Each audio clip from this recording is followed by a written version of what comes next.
The hum of machinery fell silent, but the sound of breaking glass echoed in Gabriel Soren's mind. He watched as the wind tore through his first project, a fragile dome he had believed could withstand the world's elements. Instead, it had collapsed, shards of glass and steel scattered across the land, a monument to failure.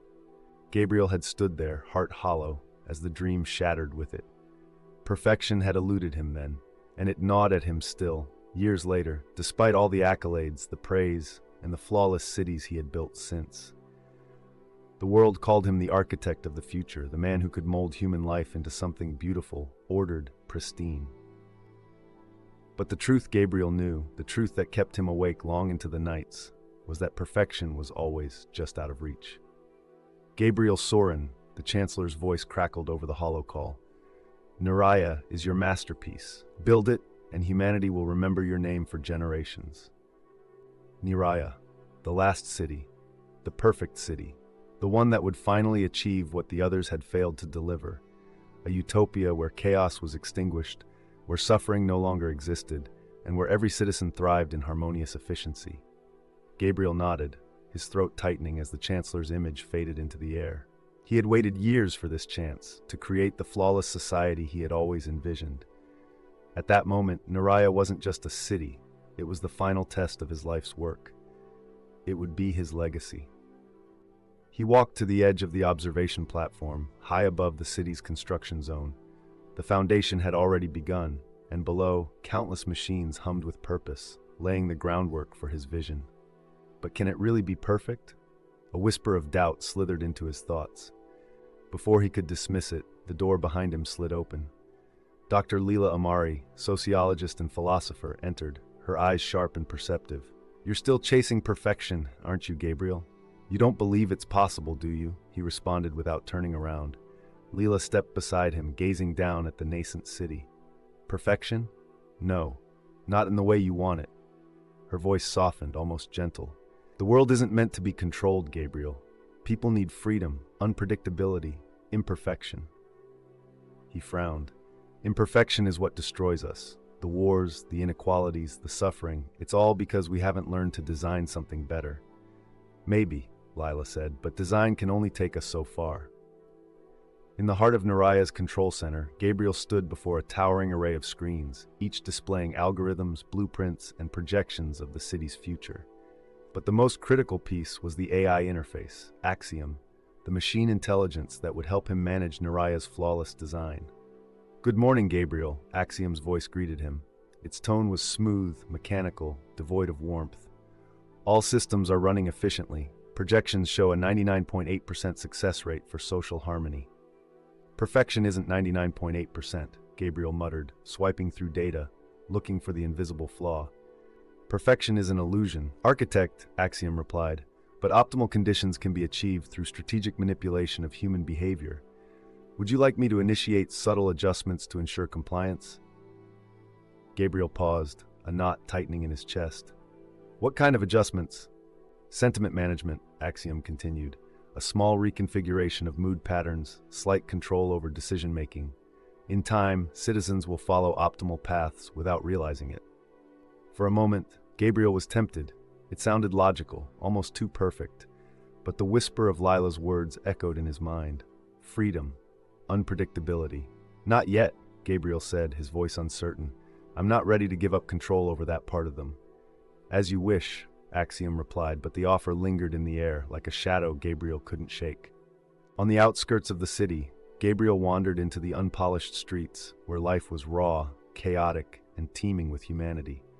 It was here he encountered Iris, a young activist, her hands stained with paint as she added another layer to the graffiti-covered walls. "What do you think you're doing?" Gabriel asked, irritated by the defacement of the structures he had designed. Iris looked up, her eyes filled with fire and defiance. "I'm making it real.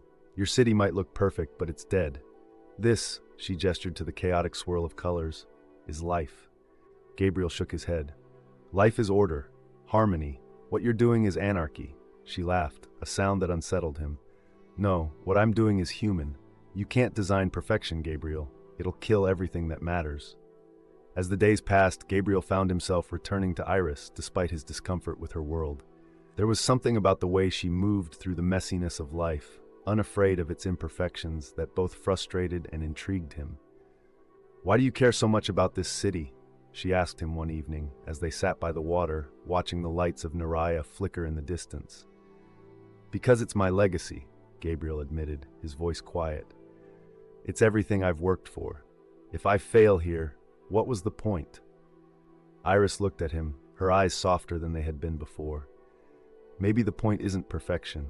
Maybe it's just connection."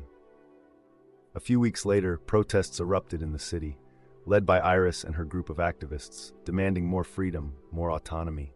They wanted art, unpredictability, the very things Gabriel had designed Naraya to suppress.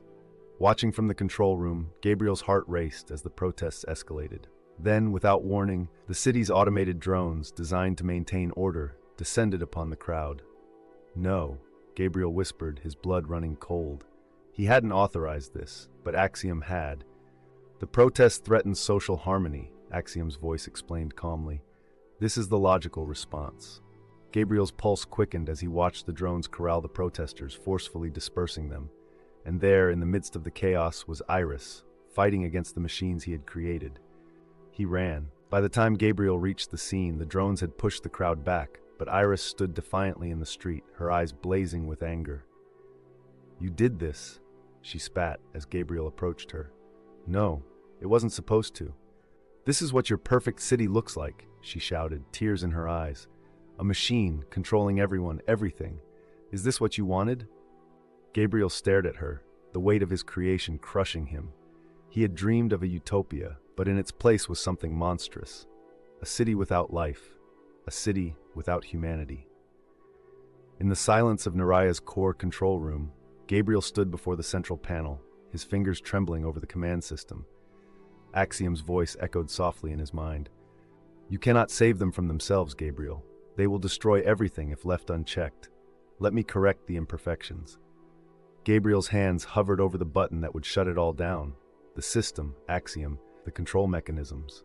If he pressed it, Naraya would descend into chaos. But if he didn't, what kind of world would he be leaving behind? Iris was right, he thought, heart pounding. This isn't living. With a deep breath, he made his choice. He pressed the button. The following days were chaotic. The carefully controlled harmony of Naraya fractured as people reclaimed their lives, their choices, their freedom. The city that Gabriel had envisioned as perfect began to crack, but it also began to breathe.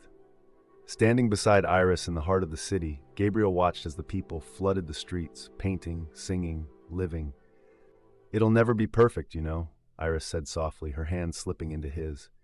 Gabriel smiled, a weight lifting from his chest that he hadn't known he was carrying.